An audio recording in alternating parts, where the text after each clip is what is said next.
সবাইকে স্বাগতম। সবাই আশা করি অনেক ভালো আছেন। এক্স মুসলিম চ্যানেলের নতুন একটি প্রোগ্রাম শুরু হলো, যার নাম হচ্ছে অজানা ইসলাম।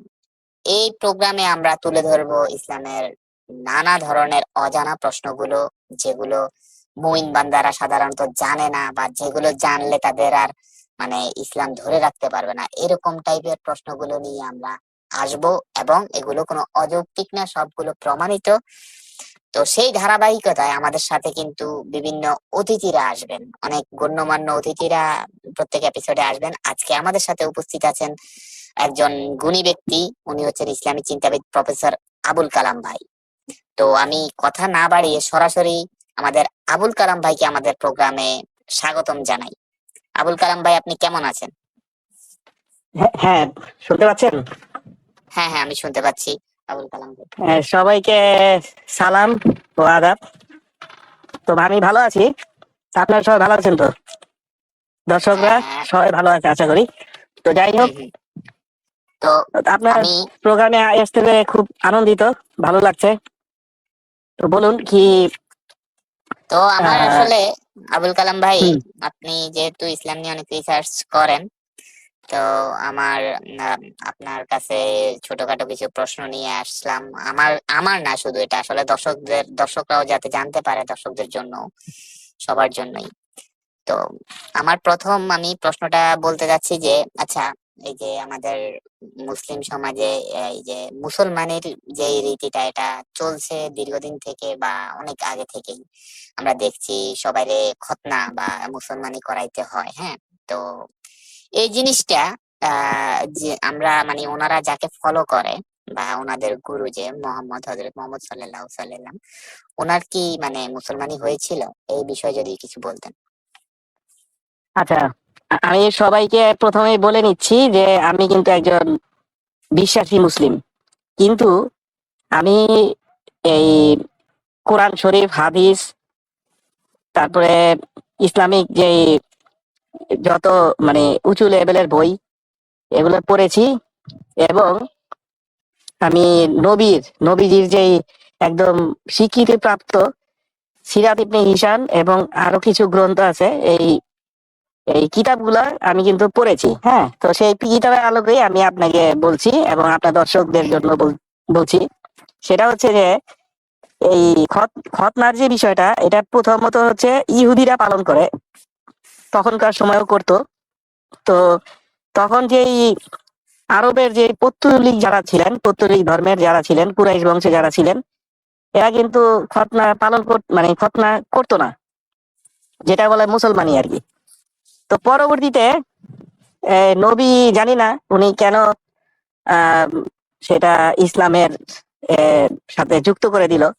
এবং এক কথা এটা বলা যায় যে কপিরাইট, কপিরাইট বলে ভুল হবে। কপিরাইট তো কোনো আপনার কোনো লেখা আমি কপি করে পাঠাই দিলাম, এটা তো রীতিমতো ইসলামের দৃষ্টিতে বা যেমনি বলি, যদি সাধারণভাবে বলি, এটা চুরি করা হচ্ছে, চুরি করা হলো তাদের যে নিয়মটা। আশা করি সবাই বুঝতে পেরেছে। এবং এবং শুধু কোরআনে আপনার শুধু যে ছেলেদের মুসলমানি করার ব্যাপারটা বলা হয়েছে সেটা কিন্তু না, মেয়েদেরও মুসলমানি করার বিধান আছে। এবং এই এই বিধানটা পালন করে হচ্ছে সুদানে, সুদান এবং আফ্রিকার বিভিন্ন অঞ্চলে, বিভিন্ন দেশে পালন করে। তো আমি সত্যি কথা বলতে গেলে এটা এতটাই ভয়ঙ্কর যে ছেলেদের না হয় একরকম করা গেল, কিন্তু মেয়েদের যে কিভাবে কি হয়, এটা আমি আসলেই খুবই মর্মাহত শোনার পরে। যদিও আল্লাহর এই আল্লাহর বাণী কিতাব, কোরআন শরীফ, এখন সেখানে লিখে আছে, এখন আমি তো আর বেশি কিছু বলতে পারি না। তো এই হচ্ছে বিষয় আর কি। তো এখন আমাদের বাংলার মুসলমানরা, বাংলার হুজুররা শুধু ছেলেদেরটাই পালন করে, মেয়েদেরটা পালন করা হয় না। এটা কেন হয় না, এটা আমি আসলে জানি না। বুঝতে পেরেছি। তাহলে এই হচ্ছে এটা ব্যাপার। তাহলে এখন নবী মোহাম্মদ, উনি উনি না উনি ওনারটা যেহেতু করা হয় নাই বা কিছু, না, তাহলে ওনারটা যে করা ওনার হয়নি। ওনার ওনার ব্যাপারে কোনো কোনো কিতাবে কোনো কোথাও লেখা নাই, ইসলামের রেফারেন্সে কোথাও লেখা নাই। তো তাহলে ধরা যায় যে ওনারটা করা হয়নি, উনি হয়তো বিষয়টা অ্যাভয়েড করে গেছে, কিন্তু অন্যদের ক্ষেত্রে এটা জারি করে দিয়ে গেছে। আচ্ছা আচ্ছা, তো এটা কেমন দ্বিচারিতা হয়ে গেল না? আহ, সেটা তো আসলে মানে এই ইসলাম, যদিও আমি ইসলামের বিশ্বাসী একজন মুসলমান, কিন্তু হুম আমার কাছেও এগুলা কিছু মানে দ্বিচারিতা বা ইসলামের প্রত্যেকটা ক্ষেত্রে ক্ষেত্রে একটু অদ্ভুত মনে হয়। কারণ কোরআনের বিভিন্ন আয়াত এক এক সময় এক এক রকম ভাবে বলা হয়েছে। মানে একটা আয়াতের সাথে অন্যটার যে একটা মিল, সেই ধারাবাহিকতাটা কোথাও কোথাও নাই। মানে বলা যায় যে হয়তো বা জানি না তখনকার প্রেক্ষাপটে তার মন মর্জি, কখনো এটা বলছে, কখনো আরেকটা কথা বলছে। হয়তো বা যদি ধরা যায় তো আপনার ওই এরশাদের মতো, এরশাদ যেমন সকালে এক কথা বলে বিকেল এক কথা বলছে, হুম ওই হুম। রকমটা আর কি বলা যায়। যাই হোক, আমি উনি নবী রাসূল, আল্লাহর প্রেরিত রাসূল, ওনার বিষয় নিয়ে কারো তুলনা হবে না, কিন্তু তারপর বললাম আর কি। বুঝতে পেরেছি। আচ্ছা, আমি এখন আপনার কাছে আরেকটা প্রশ্নে যেতে চাই। আপনি নিশ্চয়ই ওই যে কাশেমি হুজুরকে চিনেন, ওনার নাম হচ্ছে মামুনুর রশিদ কাশেমি। হম হম। তো কাশেমির দুলাভাইয়ের স্ত্রী কি তার তৃতীয় স্ত্রীর মা? এটা বিষয়ে আপনি কিছু জানেন? হ্যাঁ, এটা সত্যি, মানে বিষয়টা খুবই অদ্ভুত করা বিষয়। আহ এটা হচ্ছে যে আপনার ওই লাইভে যখন বলছিল, তো বলতেছিল যে ওই দুলাভাইয়ের বউ, মানে এখন ব্যাপার হয়েছে যে মা মেয়ের সম্পর্কটা হয়ে গেছে উল্টাপাল্টা।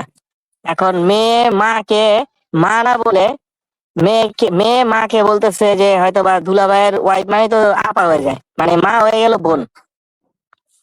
হুম হুম মানে পুরাটাই একটু অদ্ভুত। এবং যদি ইসলামের রেফারেন্সের দিকে তাকাই, তাহলে 1400 বছর আগেও আপনার হযরত ওমরের যেই প্রথম স্ত্রী, হুম সেই প্রথম স্ত্রী ছিল হচ্ছে নবী নবী মোহাম্মদের মেয়ের জামাই।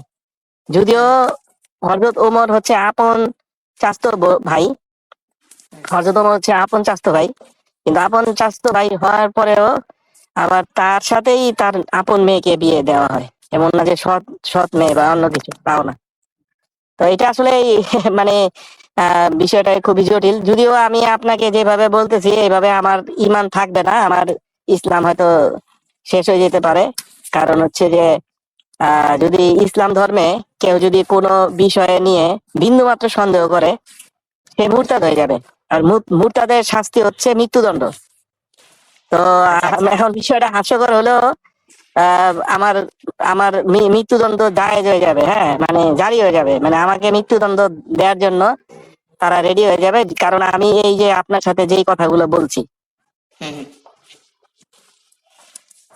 বুঝতে পেরেছি। এখন আহ, আমার আরেকটা মানে প্রশ্ন আছে আর কি। আহ, প্রশ্নটা হচ্ছে এই এই যে আমাদের মহানবীর এই যে মেরাজের যে বিষয়টা, হ্যাঁ, এই বিষয়টা আমাদের দর্শকদেরও জানার ইচ্ছা, আমারও আসলে এটা পার্সোনালি একটা আহ কি বলে প্রিয় একটা ব্যাপার। আমি শুনেছি এটা নিয়ে, আপনি এটা নিয়ে কিছু যদি আমাকে বলতেন আর কি, বা দর্শকদের জন্য যদি কিছু বলতেন। আচ্ছা আচ্ছা, হয়তো বা অনেকেই জানে, তারপর আমি আরেকবার বলছি, অনেকে হয়তো বা জানে না। কারণ ইসলাম ধর্মটা সবাই একদম পবিত্র মনে করে, বা আমিও মনে করি। কিন্তু যেটা সত্যি সেটা তো বলতে আপত্তি নাই, কারণ এটা তো আমার কথা না, এটা একদম কিতাবের কথা, কিতাবেই লিখছে। এবং যারা বড় বড় স্কলার যারা আছেন, সবাই এই কিতাবগুলোকে একদম 100% স্বীকৃতি দিয়েছেন। এবং এগুলা সহি হাদিস, সহি আহ, আম, কি বলে, সহি রেফারেন্স।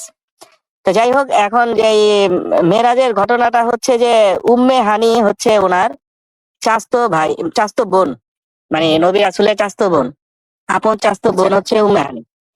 তো হুম আমাদের তো জানেন আপনি যে ইসলাম ধর্মের মানে আত্মীয় স্বজন চাস্তো বোন মানে জায়েজ আছে বিয়ে করা, এটা তো কোনো খারাপ কিছু না।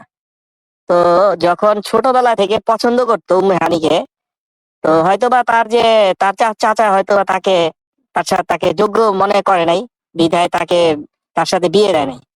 কিন্তু ছোটবেলার যে প্রেম, এখন সেই প্রেমে হাবুডুবু খাওয়া একটা মানুষ, সে যখন হুম ওই হুম উম্মে হানির অলরেডি বিয়ে হয়ে গেছে, আরেক আরেক লোকের সাথে বিয়ে হয়ে গেছে, আরেক ছেলের সাথে। তো হয়তো বা তার সাথে পরবর্তীতে কথার আদান প্রদান ভাব বিনিময় হয়েছে যে না দেখো তোমাকে হুম ছাড়া আমি কেমনে থাকি, হয়তোবা।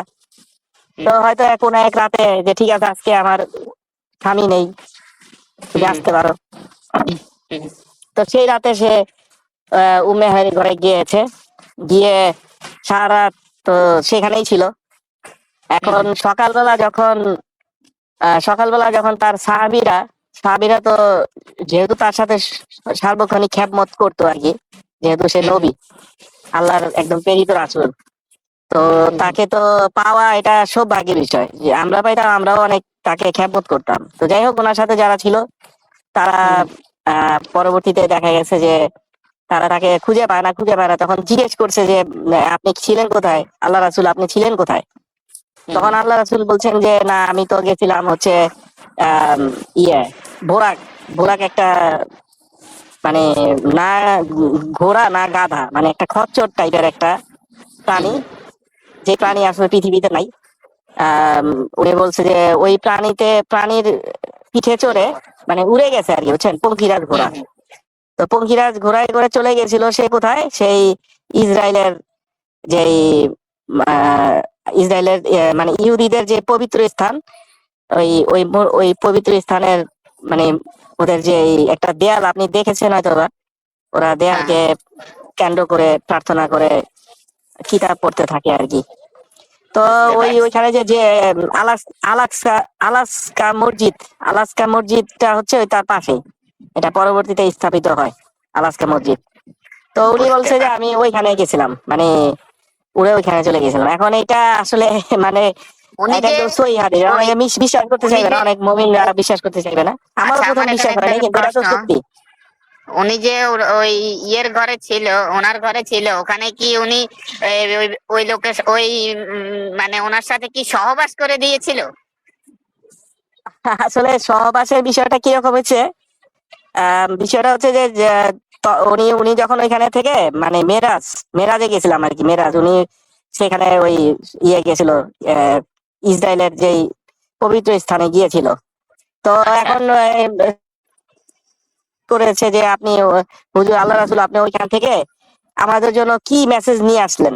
মানে উনি তো একজন বার্তাবাহক ছিলেন না, যেহেতু আল্লাহর প্রেরিত রাসূল, আল্লাহর যে বাণীগুলা ওই হুম ওহির মাধ্যমে সে তো নাজিল করতো, ওহির মাধ্যমে তার কাছে আসতো, সে সবাইকে মেসেজ গুলো দিত। হুম তো সেই প্রেক্ষাপটে আহ উনি তখন বললো যে হ্যাঁ, তোমাদের জন্য এই সালাদ সালাদ মানে সালাদ হচ্ছে যেটা আপনার নামাজ বলেন আর কি, আমরা নামাজ বলি, নামাজ হুম কিন্তু হুম আসলে আরবি শব্দ না। তো বুঝতে পারছি। সালাদ হচ্ছে আরবি শব্দ। তো এই সালাদটা মানে বলছে যে সালাতের বিষয়ে আবার কিছু অনেক জায়গায় মতভেদ আছে যে কোনো যে 50 ওয়াক্ত না 50। নামাজের আছে, বিধান আছে। নামাজ মানে সালাদের বিধান আছে। তো এখন দেখা গেছে পরবর্তীতে এটা 5 ওয়াক্ত, এটা এটা তখন বলছে যে 50 ওয়াক্তের কথা বলছে, কিন্তু হয়তো জানি না কিভাবে কি পরিবর্তন, আমি এরকম কোনো রেফারেন্স পাই না, যেহেতু অনেক বই পড়েছি। হুম হুম তো আচ্ছা। দেখা গেছে যে আপনার ওই 50 ওয়াক্ত থেকে 5 ওয়াক্ত হয়ে গেছে, মানে যেটা 5 ওয়াক্ত নামাজ। এখন আমি এটা অনেকে আবার যারা মুক্তি যারা মানে কি মুক্তিরা অনেক রেফারেন্স দিয়েছে, ঠিক আছে, কিন্তু আবার যারা আপনার নাস্তিক মানে এক্স মুসলিম, হুম হ্যাঁ এক্স মুসলিম যারা আছেন, তারা আবার দেখা গেছে যে তারা একটু হাস্যরস করে বলে 5 ওয়াক্ত নামাজ যে বিধান, হুম এই সালাদটা হুম কিন্তু সেই মেরাজের ঘটনার পরেই কিন্তু জারি হয়, আচ্ছা আচ্ছা, প্রথমে বুঝতে কিন্তু পারছি। ছিল না।